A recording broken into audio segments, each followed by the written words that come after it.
nalobaka boye oza na mwasi oza na bana esengeli ete toyeba nini tokolanda na kati ya libota. ABC1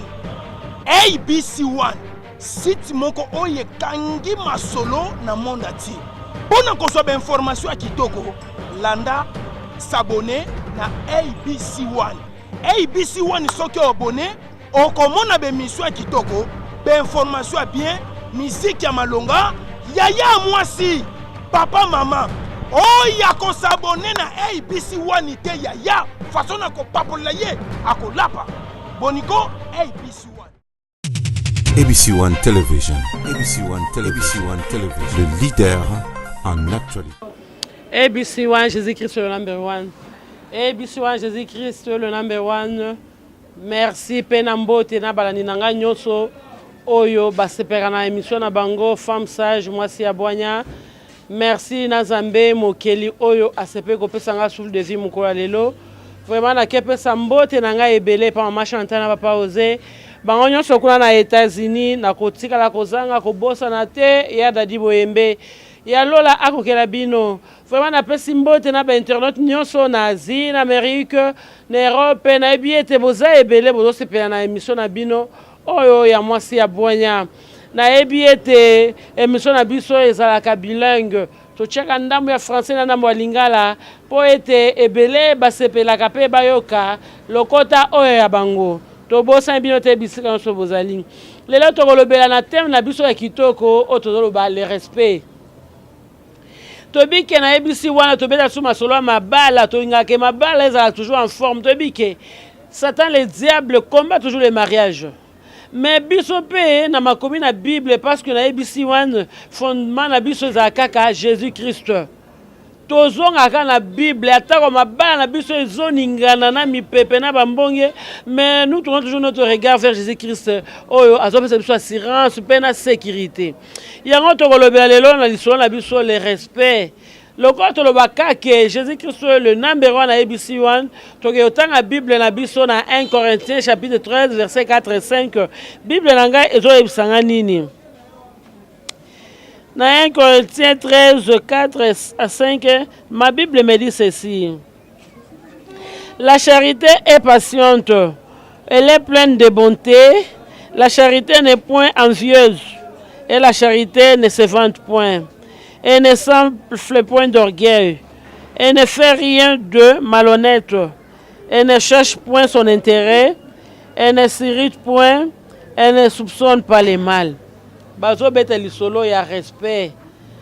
Babeti ya na verset na ngai zo bakie charité et enviaka te et soupçonnaka mal te et calomniaka te balobi ke charité l'amour. L'amour supporte tout, couvre tout. Mais tolobi boye les conjoints qui se soucient, ils se respectent aussi. Au moins la mabale est belé. Ceux qui vraiment bamito sakate bolingo pe ezalaka te. Soki bazolinga na makasi omona pe bolingo ekozala. Pona nini? Bolingo eza fondement ya nyonso. Mais le tozoloba le respect ezoya na sima ya bolingo. L'amour est devant mais le respect qui vient après. Balobi les conjoints qui se respectent, ceux qui les kambo salemi ezate ke ote ezangate ezayo, ote ezangate yo kaka ezangate te. Les conjoints qui se respectent bavanda ensemble, balobi na makambo ekome biso to sala ndenge nini. Bavanda ensemble basololi, baluki ndenge nyonso akosala po batrouver compromis ya malamu po bayokana. Bakolinga te ke basala baluka batiraillement te bavanda ensemble balobi non. Comme moi je respecte mon mari aussi me respecte aussi to vanda to solo la. Balinga te bakenda kobenga mama océan yaka na nzungu libala te. Baluka bango mo ba trouver compromis na kati ya ndako na bango parce que bango mo babiki nga na to sa mbala nga pe atosaka ngai. Balobi boye. Il y a des hommes-là qui aiment leurs femmes et qui les respectent. Mais ça, ils ne sont pas tous à la basse. ba respecter basi na bango te bazo na basi amona mwasi lokola ebonga amona mwasi lokola kiti abi elle est là c'est pour faire les enfants je vais faire quoi avec elle comme j'ai beaucoup d'argent je peux même m'en procurer beaucoup basomba capacité c'est-à-dire ce monsieur là n'a pas le respect envers les femmes. S'il n'a pas le respect envers les femmes, il n'a pas aussi le respect envers sa femme. Attendez, moi ça parce qu'on va maltraiter. Mais moi j'ai l'estime pour ma femme. Je l'aime beaucoup, mon épouse, la mère de mes enfants. Alingi moi si na malam, nous voulons ça. Maman langai. Yo to sa mobile na yo. Maman est-ce que yo to sa papa vraiment de osana? Tu n'as pas le respect à ton mari. Chaque jour, tu fais que les critiquer. Tu n'as jamais pensé à dire le bien pour ton mari, maman. Tu sais, sur 7 heures de zimé, mon bal y a un zélo à la rater. Au moins, quand je ma papa, pour Moussanto, à ça, maman. Mais toi, tu vas critiquer, tu vas dire n'importe quoi. Je vais dire que. À ce moment là, il te prend en charge. Alors, on a charge papa parent la bino ya maman, ayo comme mikumba na yo. Mais toi tu n'as pas le respect envers ton mari, pourquoi? Balandi nangai, lelo na yo ko yebisa bino vraiment, to yekola koza na respect parce que ozala malamu. Na kati ya libala. Balobi au moins kaka bazolinga kondima mateke oya sai mabe au moins kabitumbe commis des critiques et ces critiques là sont des signes coureurs vers le divorce. Au moins kaba comme ko soana o tete bona boyenga na lingina ngate ba critiquer comme makasi muto okita zate au moins ba komo ke na divorce poani Jésus-Christ n'est pas dans leur mariage parce qu'il n'y a pas le respect. Au moins papa moko ya kuti moi ça va baninga yaka Charlotte. Non, papa.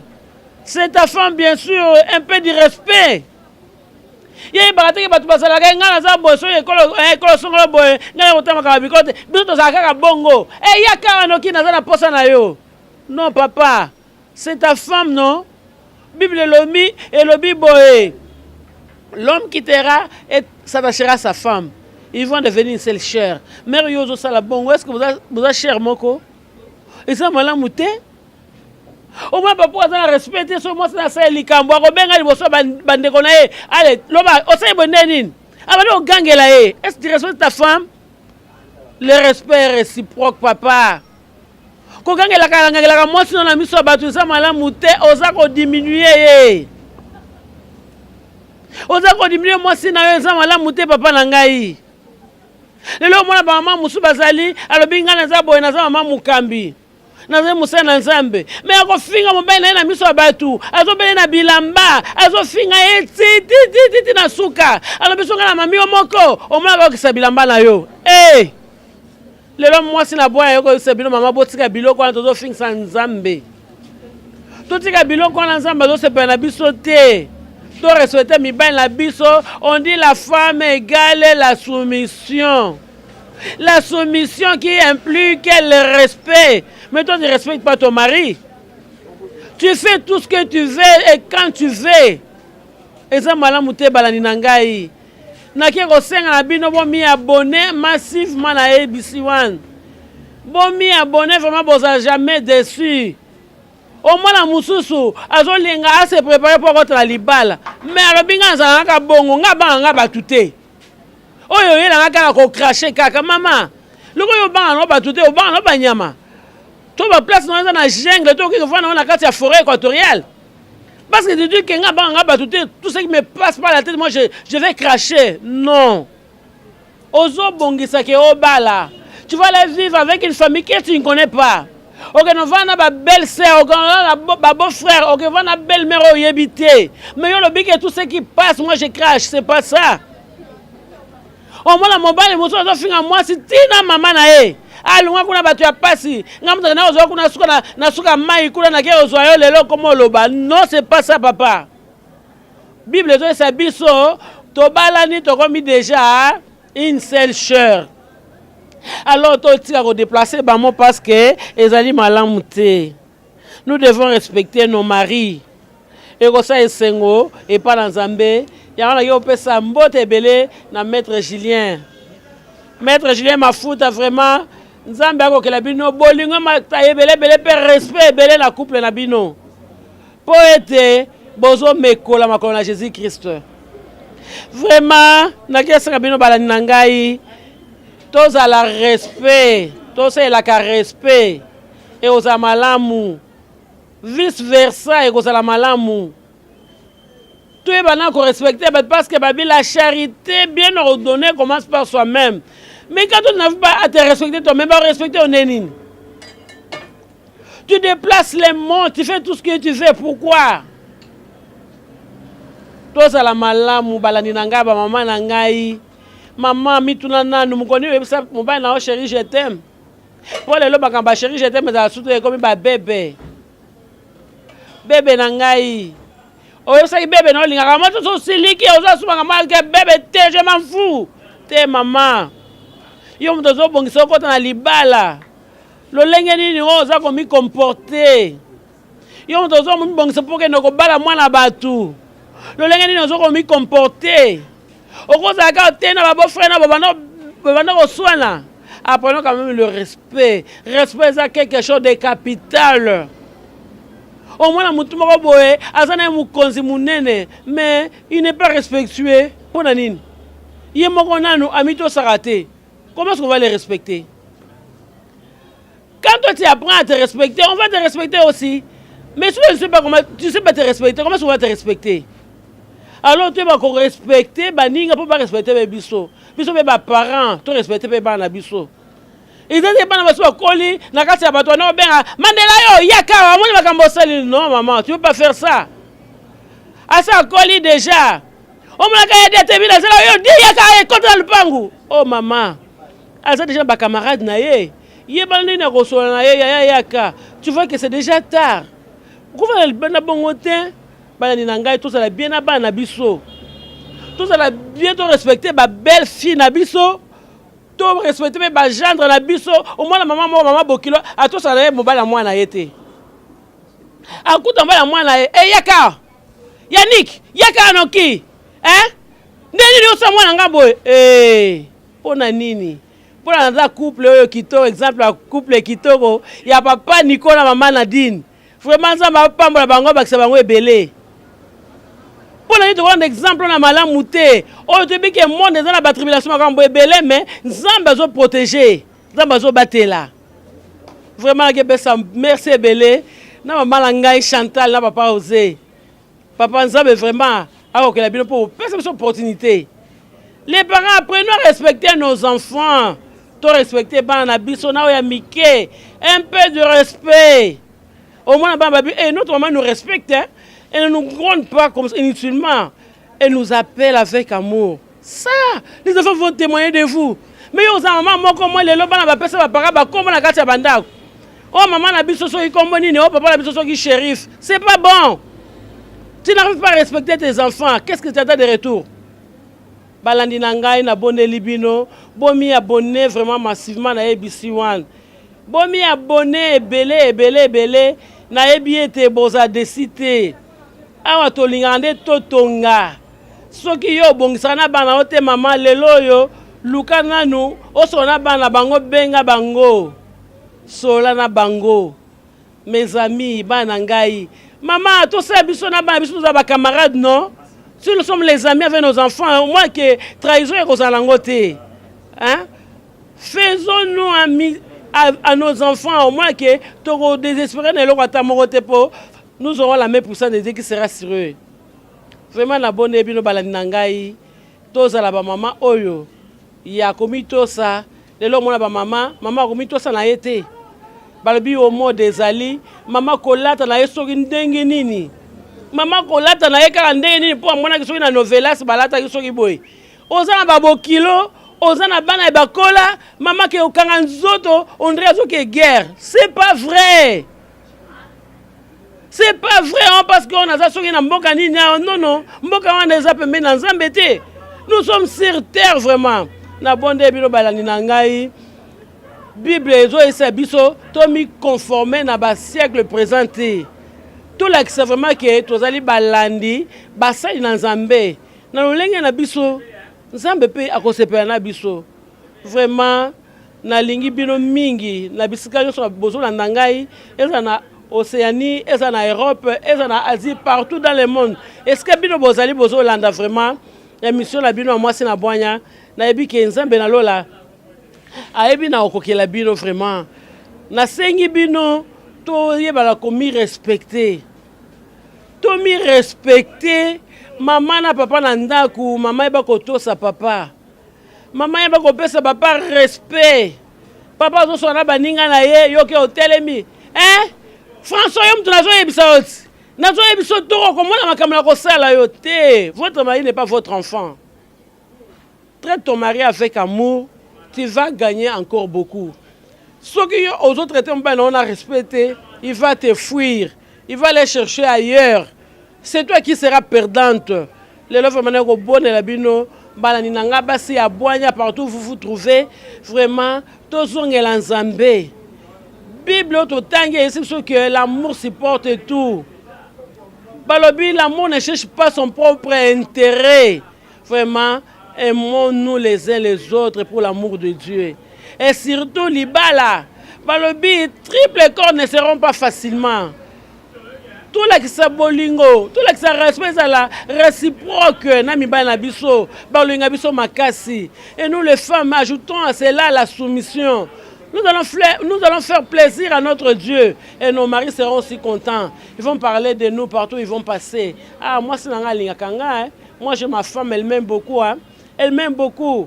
Hein? Bébé Nanga, c'est pas ma casse, elle m'aime beaucoup, elle est soumise. Quand moi, c'est mon voisin impolité, on va n'importe quoi, c'est pas bon. Nous devons être obéissantes. Et là, vraiment, nous les femmes sages, nous devons faire preuve de respect à nos maris. Par les actions et l'estime. Non, il faut que ton mari sente vraiment que toi tu le respectes. Ma femme me respecte. Moi c'est nangai à respecter kanga. Ya on a que pe sambote nangai et pas maman DS. Zungwa libala tozo ya maman. Na pesi merci nangai ebele na passer nangai. Didier Lopinga papa nazo mona ka ke Nzambe azo bakisa mafuta ezo ko bala ko kita vraiment balandi nyonso basepelaka na émission oyo na pesi mbote na ngai ebele na couple ba yambaki biso papa Nico na mama Nadine na bana bango exaucé na bébé mama Nzambe na ngai bakisela bango ebele na ke pesa mbote na Romanie na Florence na pesi mbote na bana 11 ans ma pesa kinga parce que Bible lobi les enfants sont une bénédiction. Maître Julien na réserve Cédric.